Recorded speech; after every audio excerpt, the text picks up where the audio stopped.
بسم اللہ الرحمن الرحیم۔ السلام علیکم ورحمۃ اللہ وبرکاتہ۔ محترم ناظرین و سامعین، محفل نماز نبوی میں آپ کا استقبال ہے۔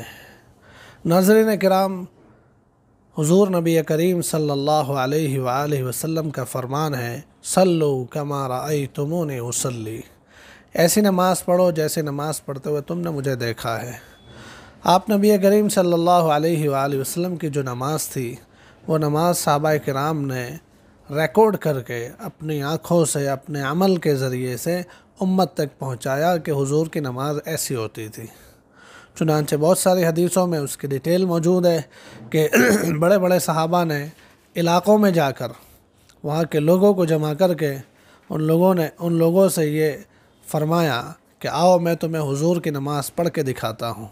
اور صحابہ نے اس طرح سے حضور کی جو نماز ہے انہوں نے اپنی آنکھوں میں ریکارڈ کی ہوئی تھی، اپنے عمل کے ذریعے سے ریکارڈ کی ہوئی تھی، وہ جا کر دوسرے علاقوں میں جا کر وہاں حضور کی نماز بتائی اور لوگ اس طرح سے حضور والی نماز پڑھتے ہو گئے۔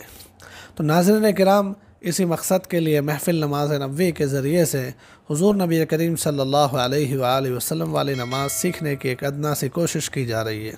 گزشتہ محفل میں ہم نے قرأت کے متعلق باتیں سنی کہ نماز میں قیام کے دوران سورہ فاتحہ کے بعد جو پڑھا جاتا ہے اس کو قرأت کہتے ہیں، اور اس میں کن چیزوں کی ضرورت ہوتی ہے اور کس طرح سے قرأت صحیح ہوتی ہے، وہ ساری باتیں ہم نے پچھلی محفل میں دیکھ لی۔ آج کی محفل میں اب ہم رکوع کے متعلق دیکھیں گے۔ قرأت کے بعد نمبر ہوتا ہے رکوع کا۔ رکوع جو ہے نماز میں فرض ہوتا ہے، بغیر رکوع کے نماز نہیں ہوتی۔ کوئی بندہ قیام کے بعد سیدھا سجدے میں چلا گیا، رکوع نہیں کیا، اس نے جھکا نہیں رکوع کے لیے، تو اس کی نماز نہیں ہوگی۔ رکوع نماز میں فرض ہے۔ تو ناظرین کرام، رکوع کا کیا طریقہ ہے دیکھیے، پریکٹیکل بھی دیکھ لیجئے اور سمجھ بھی لیجئے۔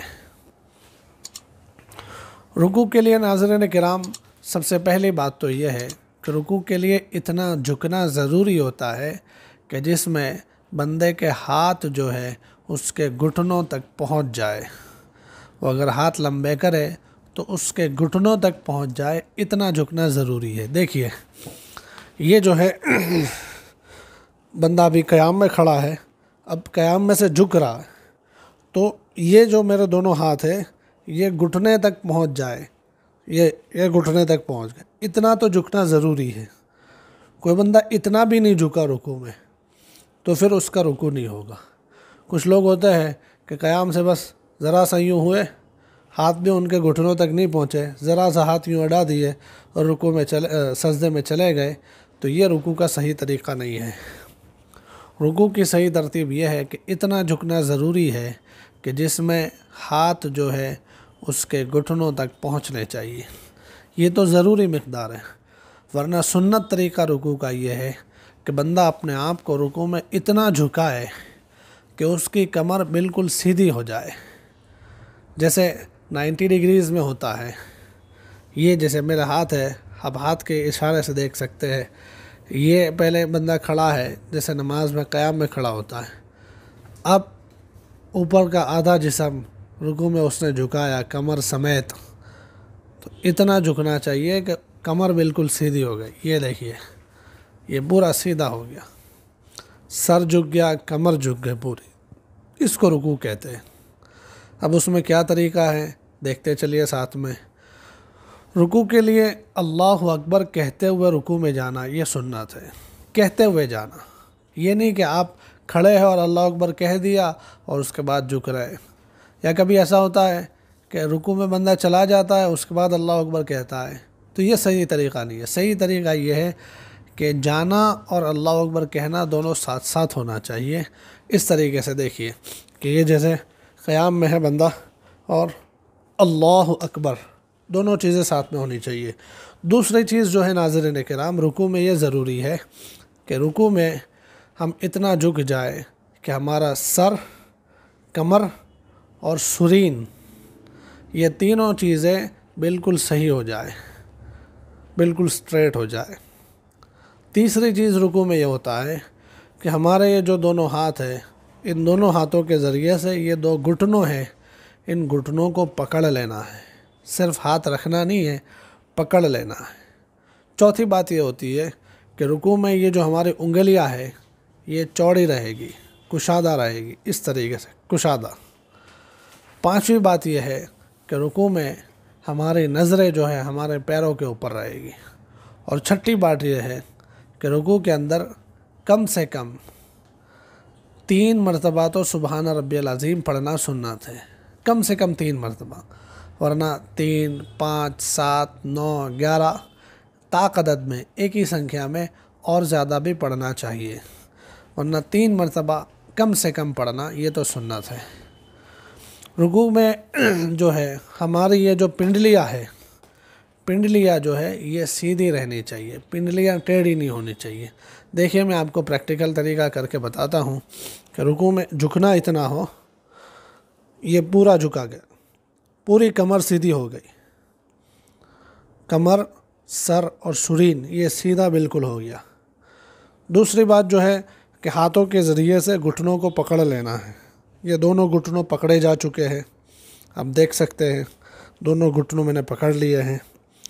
تیسری بات جو ہے نگاہیں پیروں کے اوپر رہنی چاہیے۔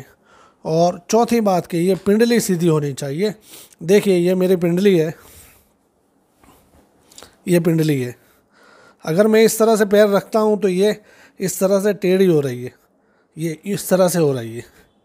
اگر اس کو سیدھا کرنا ہے تو مجھے تھوڑا یہ کرنا پڑے گا۔ رکوع میں اس طریقے سے پنڈلی سیدھی ہونی چاہیے، تو اس کا مطلب یہ ہوا کہ بالکل اس طریقے سے جھکا کر نہیں ہونا چاہیے، پیر تھوڑا اس طرح سے رکھے جائے کہ جس کی وجہ سے پنڈلی سیدھی ہو جائے، پنڈلی ٹیڑھی نہ ہو جائے۔ پنڈلی اس طرح سے سیدھی رکھ کے تھوڑے سے گھٹنے باہر نکلیں گے تو وہ گھٹنے پھر پکڑے جا سکیں گے۔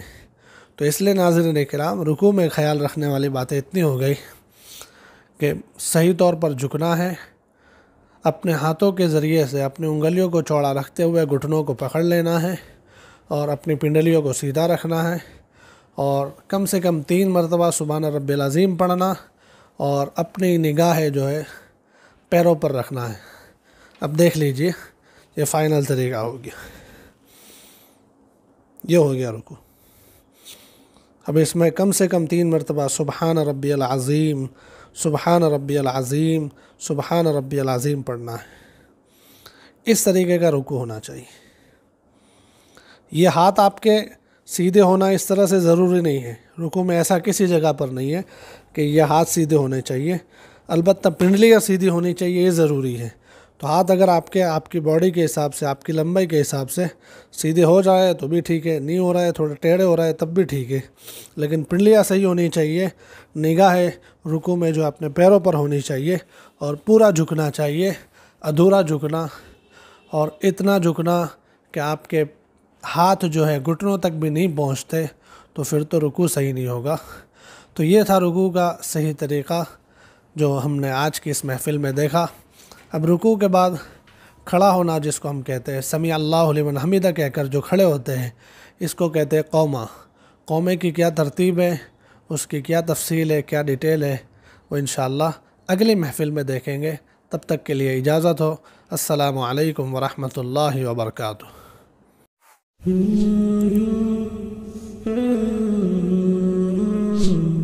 Mm-hmm.